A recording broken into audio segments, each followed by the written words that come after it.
Shalom, shalom, bien-aimés dans le Seigneur. Dieu nous bénisse, votre serviteur, le modérateur David Abraham. Ce matin encore, je suis avec vous dans le cadre de nos temps d'exhortation. Et nous sommes aujourd'hui lundi 14 avril 2025, premier jour de la semaine sainte qui nous conduit allègrement vers Pâques, mais qui va passer par les temps, comme je pourrais appeler la zone de turbulence, qui est le jeudi et le vendredi saint. Mais nous sommes enfants de Dieu, nous savons que nous sommes vainqueurs au nom de Jésus-Christ. Avant de rentrer dans le vif du sujet, je voulais demander à ceux qui nous suivent pour la première fois de s'abonner à notre chaîne YouTube, de liker, de partager aussi cette vidéo afin que d'autres personnes puissent suivre pendant ce temps de carême, cette dernière partie du temps de carême qui est très important pour la vie du chrétien que nous sommes. Le thème d'aujourd'hui, je l'ai tiré de Ésaïe chapitre 53, le verset 5, qui dit « Par ses meurtrissures, nous sommes guéris ». Et comme je l'ai dit d'entrée, nous sommes dans la semaine sainte. C'est un temps qui nous donne de vivre la passion du Christ à tous les niveaux. Et donc, lorsqu'on parle des meurtrissures du Messie, ça nous rappelle la souffrance que notre Seigneur a vécue et que nous sommes en train de commémorer. Et donc, on va lire à partir du verset 1 qui dit « Qui a cru à ce qui nous était annoncé? Qui a reconnu le bras de l'Éternel? Il s'est élevé devant lui comme une faible plante, comme un rejeton qui sort d'une terre desséchée et n'avait ni beauté ni éclat pour attirer nos regards. Et son aspect n'avait rien pour nous plaire. Méprisé et abandonné des hommes, hommes de douleur et habitués à la souffrance semblable à celui dont on détourne le visage. Nous l'avons dédaigné, nous n'avons fait de lui aucun cas. Cependant, ce sont nos souffrances qu'il apporte. C'est de nos douleurs qu'il s'est chargé. Et nous l'avons considéré comme puni, frappé de Dieu et humilié. Mais il était blessé pour nos péchés, brisé pour nos iniquités. Le châtiment qui nous donne la paix est tombé sur lui, et c'est par ses meurtrissures que nous sommes guéris. Nous étions tous errants comme des brebis, chacun suivait sa propre voie, et l'Éternel a fait retomber sur lui l'iniquité de nous tous. Et il a été maltraité et opprimé. Il n'a point ouvert la bouche, semblable à un agneau qu'on mène à la boucherie, à une brebis muette devant ceux qui l'attendent. Il n'a point ouvert la bouche. Alléluia. Je pense que c'est ce cantique qu'a chanté le chanteur Nel Mala quand il dit « Il n'a pas dit un seul mot ». Oui, je ne connais pas, je ne maîtrise pas bien le refrain, mais ça c'est vraiment fort. Par ses meurtrissures, nous sommes guéris. Le prophète Isaïe entre dans une vision glorieuse. Vous savez, à cette époque, le peuple d'Israël était dans la déportation. Et le peuple d'Israël rêvait, méditait, espérait la libération, espérait le retour sur cette terre qui pouvait permettre à Israël d'être libéré de la captivité de Nabuchodonosor, qui pouvait permettre à Israël de sortir du geôle, là où il était. Il n'y avait personne. Alors le prophète, vous savez que lorsqu'on parle du prophète, le prophète est aussi un intercesseur. Certainement dans ses prières en faveur d'Israël, Dieu va lui révéler ce qui va se passer. Parce que ce qui est arrivé à Israël n'est pas arrivé de façon anodine. C'est-à-dire, le peuple s'était détourné de Dieu. Le peuple avait commencé à ne plus prier Dieu. Le peuple avait commencé à aller vers Astarté, vers Baal. Le peuple avait commencé à mépriser Dieu. Vous vous souvenez très bien au temps du prophète Élie. Lorsqu'Élie parlait de Dieu, même les Israélites marchaient à gauche et à droite. Ils ne cherchaient plus Dieu. Et ils ont toujours été comme ça, le peuple d'Israël. Au temps de Josué, ils l'ont fait. C'est pourquoi Josué leur posait la question. Mais jusqu'à quand allez-vous marcher d'une manière ou d'une autre? Si c'est Baal qui est Dieu, adorez-le. Si c'est l'Éternel qui est Dieu, adorez-le. Mais moi et ma maison, nous servirons l'Éternel. Vous comprenez bien? Donc c'est un peuple que Dieu appelait un peuple à nuque raide. Ils ont fait toute forme de choses pour irriter la colère de Dieu. Et Dieu va enlever sa protection sur eux. Et l'ennemi va les prendre pour les envoyer dans leur camp. Pour les envoyer en captivité. Et dans cette captivité, bien-aimés dans le Seigneur, ce peuple va reconnaître qu'il y a un Dieu. Effectivement, souvent quand tout va bien chez l'homme, il s'en fout de Dieu. Mais quand tout va mal, c'est là qu'il reconnaît qu'il y a un Dieu et commence à crier à lui. Quand il y a les souffrances, quand les difficultés arrivent, alors nous prions Dieu, nous l'appelons.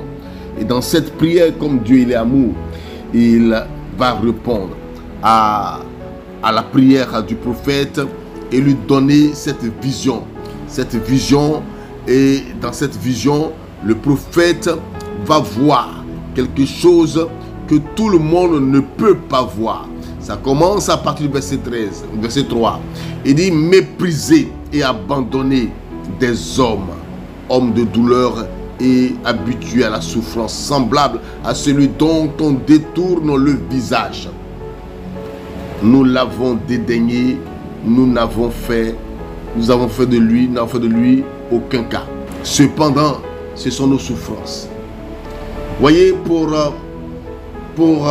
le salut d'Israël, il fallait que quelqu'un paye le prix. Pour le rachat d'Israël, il fallait que quelqu'un paye le prix. Et comme Israël, nous sommes tous des pécheurs. Saint Paul le dit, nous avons tous péché et nous sommes privés de la gloire de Dieu. Nous vivons dans l'iniquité, dans le péché, dans le désordre, dans la sorcellerie, dans les pratiques de haine, la méchanceté, le mépris des autres. Oh, Dieu n'aime pas ça. Dieu n'aime pas les gens qui ne respectent pas les préceptes qu'il leur a donnés. Dieu a donné la loi à Moïse pour que le peuple puisse essayer de pouvoir se comporter bien. Il dit: tu ne tueras pas, tu ne mentiras pas. Mais tout ceci, nous le faisons. Tu ne chercheras pas la femme de quelqu'un, nous le faisons. Tu ne chercheras pas le mari de quelqu'un, nous le faisons. Tu n'auras pas de rancune contre quelqu'un. Il dit: celui qui se fâche contre son frère l'a déjà tué. Nous nous fâchons contre nos frères. Nous détournons de Dieu pour aller nous fabriquer des dieux faits de matériel et les adorer. Vous comprenez?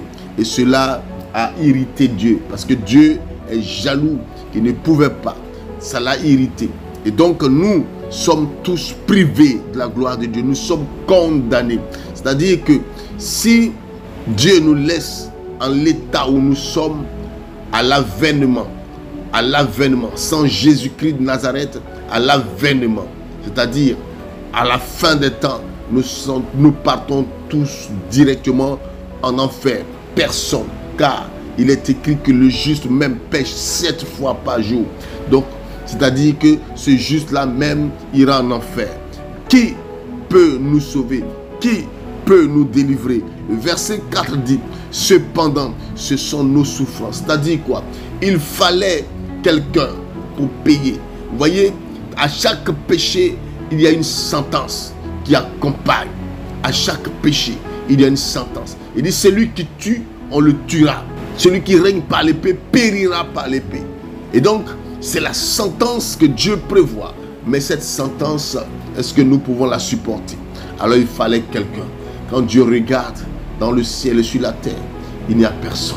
Et l'Apocalypse le dit de façon claire. Il dit je criais, je pleurais amèrement. Apocalypse 5. Je vais trouver ce passage et je vais le lire. Pour que, bien-aimés dans le Seigneur, nous puissions comprendre que Dieu a tant aimé le monde. Quand la Bible dit il a tant aimé le monde qu'il a donné son Fils, son unique, afin que quiconque croit ne périsse point. Voilà. Il dit, je vis dans la main droite de celui qui était assis sur le trône un livre écrit en dedans et en dehors, scellé de 7 sceaux. Et je vis un ange puissant qui criait d'une voix forte, qui est digne d'ouvrir le livre et d'en rompre les sceaux. Et personne dans le ciel, ni sur la terre, ni sous la terre, ne put ouvrir le livre ni le regarder. Et je pleurais beaucoup de ce que personne ne fut trouvé digne d'ouvrir le livre ni de le regarder. Verset 5, il dit, et l'un des vieillards me dit, ne pleure point, voici le lion de la tribu de Juda, le rejeton de David a vaincu pour ouvrir le livre et ses 7 sceaux. Alléluia. Vous comprenez? Le lion de la tribu de Juda, Jésus-Christ de Nazareth, il a vaincu pour ouvrir. Voilà la question qui a été posée. Qui est digne d'ouvrir le livre et d'en rompre les sceaux? Dans les sceaux, il y avait quoi? Les fléaux, c'est-à-dire la sentence divine. La destruction, le projet de destruction de l'humanité. Il fallait quelqu'un pour apaiser la colère de Dieu. Personne. Même le sang des veaux et des boucs ne pouvait rien faire. Le sang des humains ne pouvait rien faire. Il fallait un sang pieux, un sang sans tache. C'est le sang de Jésus-Christ de Nazareth qui a calmé l'ardeur de Dieu. C'est lui qui a calmé l'ardeur de Dieu.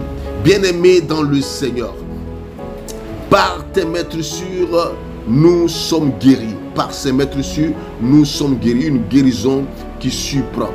Amen. Une guérison qui surprend. Comment un homme peut être guéri par les maîtressures de quelqu'un d'autre? Gloire à Dieu. Par les maîtressures de quelqu'un d'autre. C'est un paradoxe particulièrement. C'est un paradoxe difficile de comprendre. Comment véritablement quelqu'un peut être guéri à travers la souffrance de quelqu'un. L'autre souffre et c'est toi qui en profites. Mais c'est ainsi la vie. Si aujourd'hui certaines personnes empruntent l'avion tranquillement, il y a eu certains qui ont essayé de travailler pour faire décoller cet engin et peut-être même ils se sont écrasés, ils sont tous morts. Et c'est cela que Dieu veut nous faire comprendre ici. Bien-aimés dans le Seigneur, Jésus a souffert à notre place. Il a souffert à notre place. La justice de Dieu, il faut que nous le sachions. Lorsque nous étions pécheurs, la Bible dit Christ est mort. Il a porté nos souffrances. Le Messie souffrant, le serviteur souffrant. Ce verset, ce passage d'Isaïe nous parle du serviteur souffrant. Le serviteur souffrant est méprisé, rejeté, brisé par nous. Au verset 4, il dit, ce sont nos souffrances qu'il a portées. C'est de nos douleurs qu'il s'est chargé. Parce que lui n'a pas péché. On se souvient très bien, le bandit à la croix, inspiré par Dieu, a dit, ce monsieur n'a rien fait. Nous méritons d'être là. Nous méritons ce que nous avons fait. Nous avons tué, nous avons volé, nous avons fait tellement de choses. Et ce que nous vivons, nous le méritons. Mais celui-là est innocent. C'était une inspiration divine, une révélation que cet homme avait reçue pendant qu'il était à cette croix. Alléluia. Alors, cette prophétie du prophète Isaïe annonce la mission du Christ. Cette mission que nous allons vivre. Et nous commençons à vivre à partir d'aujourd'hui. Souffrir pour sauver, souffrir pour sauver. Jésus a porté le châtiment pour offrir la paix. Romains 5, verset 1, Colossiens 1, verset 20, Ésaïe 53, verset 5. Le châtiment qui nous donne la paix avec Dieu est tombé sur le Christ. Le châtiment qui nous donne la paix. Donc pour que nous puissions recevoir la paix, la restauration, il fallait qu'un châtiment soit administré. Et ce châtiment est tombé sur le Christ. En Romains 5, verset 1, il est dit ceci. Étant donc justifiés par la foi, nous avons la paix avec Dieu par notre Seigneur Jésus-Christ. Étant justifié. Le terme justifié ici me plaît beaucoup. La justification implique que Christ, Dieu, créateur du ciel et de la terre, descendant dans un corps semblable à celui des hommes, a expérimenté la tentation, a expérimenté tout ce que les hommes expérimentent. Pourquoi l'homme est mauvais? Pourquoi l'homme est méchant? Pourquoi l'homme est hypocrite? Pourquoi l'homme est calomniateur? Pourquoi l'homme est sorcier? Il a tout expérimenté. Et lui, puisqu'il était aussi de la condition de Dieu, il n'est pas tombé comme nous tombons. Alors, Christ reconnaît que l'homme ne pouvait que pécher. Voici le sens de la justification. Étant donc justifié par la foi, nous avons été justifiés. Et donc nous avons la paix avec Dieu par notre Seigneur Jésus-Christ. Personne d'autre. Colossiens 1:20. Il a réconcilié par lui toutes choses. Il a réconcilié par lui toutes choses, ayant fait la paix par le sang de la croix. Donc par son sang, le Christ vient calmer l'ardeur de la loi qu'il a donnée à Moïse. Lui qui avait dit que celui qui pêche périra, désormais par le sang qu'il verse, qui sort de son côté, le sang qui a coulé sur la terre, désormais nous avons peut-être péché, certes, pas pour justifier que nous devons continuer à pécher, non, mais pour dire qu'il faut reconnaître son état de pécheur, reconnaître que nous nous sommes mal conduits et implorer la miséricorde de Dieu. Dit Seigneur, je te reconnais comme mon Seigneur et mon Sauveur, et alors tes péchés te sont pardonnés. C'est pourquoi Jésus-Christ de Nazareth, avant de guérir quelqu'un, lui disait tes péchés te sont pardonnés. Cela choquait beaucoup de théologiens, beaucoup de pharisiens, mais pourtant il avait le pouvoir de pardonner les péchés. Par se mettre sur une guérison totale nous est donnée. Une guérison totale. Nous allons voir en 1 Pierre 2, verset 24. Il est écrit ceci. Par ces meurtrissures, vous avez été guéris. Pierre ne dit plus nous, mais il dit vous. Parce que lui, il a vécu les choses et il a été libéré. Le psaume 103, le verset 3, il est écrit ceci. C'est lui qui pardonne toutes les iniquités, qui guérit toutes les maladies. Jésus pardonne toutes les iniquités et guérit toutes les maladies. Mais pour que cela soit possible, il a fallu qu'il souffre.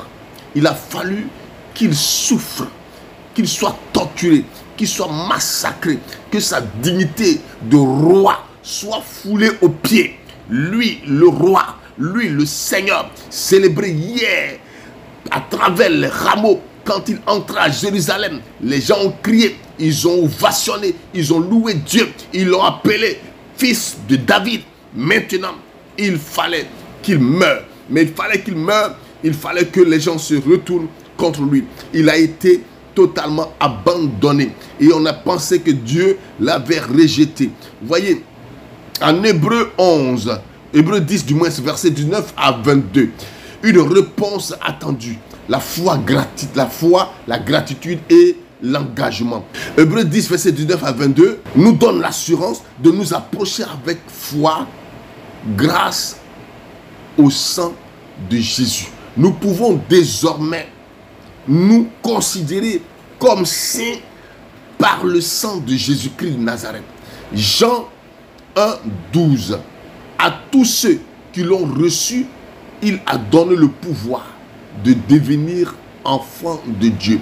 Par le péché, nous étions loin de Dieu. Maintenant que Christ est entré dans notre vie et il a souffert, il a payé le lourd tribut, Jésus-Christ de Nazareth fait de nous enfants de Dieu simplement par le fait que nous acceptions d'être ses enfants. Nous acceptions Jésus-Christ comme Seigneur et notre Sauveur dans notre vie.